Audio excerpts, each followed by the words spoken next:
Ahoj, vítám vás u dalšího dílu podcastu Lepším mužem, ve kterém chci přemýšlet zejména nad různými epizodami ze života chlapů, ať již z historie nebo z dnešní doby.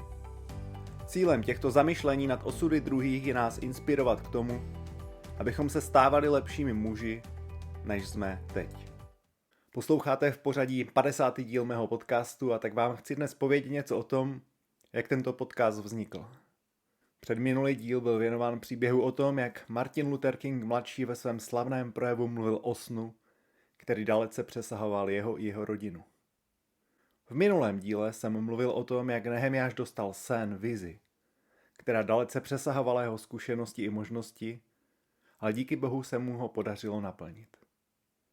Na počátku tohoto podcastu nebyl žádný sen, žádná má vize o tom, že se stanu podcasterem. Začalo to mnohem nenápadněji. Sám podcasty poslouchám a jednou při procházce se mi v mysli vylihla myšlenka, že bych mohl, nebo spíše i měl, natáčet podcast o příbězích mužů a o tom, co se z nich můžeme naučit. Tuto myšlenku jsem potlačil, neboť jsem tušil, že by to byla spousta práce. V roce 2002 jsem totiž namluvil 20-dílný seriál předvánočních zamyšlení nad Biblí a od té doby vím, kolik práce dá vytvořit každou epizodu. Zejména když nejsem schopen mluvit jen tak z patra, jako to dělají někteří jiní podcasteři. Pro mne každá epizoda znamená mít myšlenku, nápad, napsat si text epizody, trochu to učesat, namluvit, sestříhat a pak zveřejnit. Jenže ona myšlenka na vytvoření vlastního podcastu se vrátila. A pak zas a znova. Protože jsem křesťan, začal jsem se, podobně jako Nehemiáš v minulé epizodě, modlit. Aby pokud se do toho nemám pouštět, mne tato myšlenka opustila. Jelikož posloucháte 50. epizodu mého podcastu, víte, jak to dopadlo. Myšlenka na vlastní podcast pro chlapy a o chlapech sílila a tak mi nezbylo, než se pustit do dalšího kroku. Cvičně napsat několik epizod, abych věděl, zda jsem schopen něco vymyslet.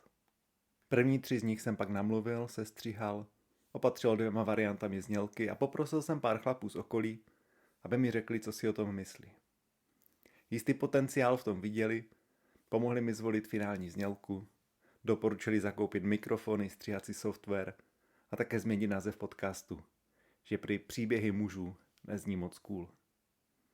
Investoval jsem tedy do mikrofonu i stříhacího softwaru, natočil prvních pár epizod do zásoby, vytvořil web, Facebook a na své narozeniny vypustil první díl do světa.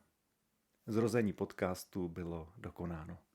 Stejně jako porodem péče o dítě nekončí, ale právě naopak, tak ani první epizodou vypuštěnou do internetu to neskončilo. Stále díl za dílem, týden za týdnem podstupují stejné kolečko.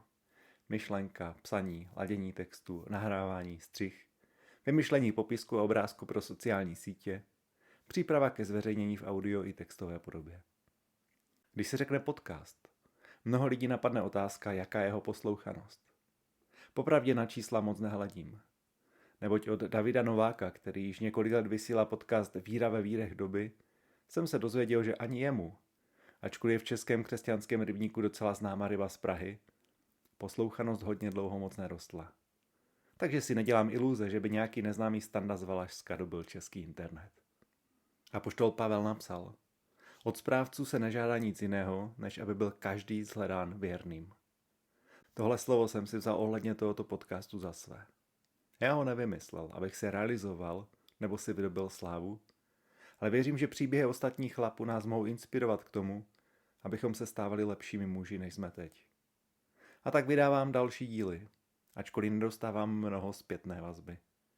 Vydávám je s nadějí, že nějaká myšlenka někomu pomůže se v životě posunout správným směrem a třeba i někoho povede k přemýšlení o Bohu a Bibli, z jejíž příběhů často čerpám. Podcast jsem začal a pokračuji v něm, protože věřím, že stojí za to poslechnout Boha a udělat správnou věc, i když nevidíme výsledky. Tolik tedy příběh zrození podcastu Lepším mužem. I dnes mám pro vás několik otázek k přemýšlení. Je nějaká myšlenka o tom, co byste měli udělat, která vás pronásleduje? Pokud ano, co uděláte k rozpoznání, zda se do toho pustit? Co vám pomáhá něco věrně a vytrvale dělat, i když nedostáváte žádnou povzbuzující zpětnou vazbu? Děkuji, že jste věnovali čas poslechu dnešního dílu. Přeji vám, abyste, pokud vás pronásleduje touha něco dobrého udělat, vytvořit nějaký projekt, rozjet vlastní podcast nebo blog, někoho navštívit a podobně, našli sílu a odvahu se do toho pustit a obohatit tak životy lidí okolo vás. Pokud byste mě chtěli jakýmkoliv způsobem podpořit, mrkněte na stránku v popisku epizody, kde se dozvíte více. Nebo mne kontaktujte třeba e-mailem standa@lepšimmužem.cz.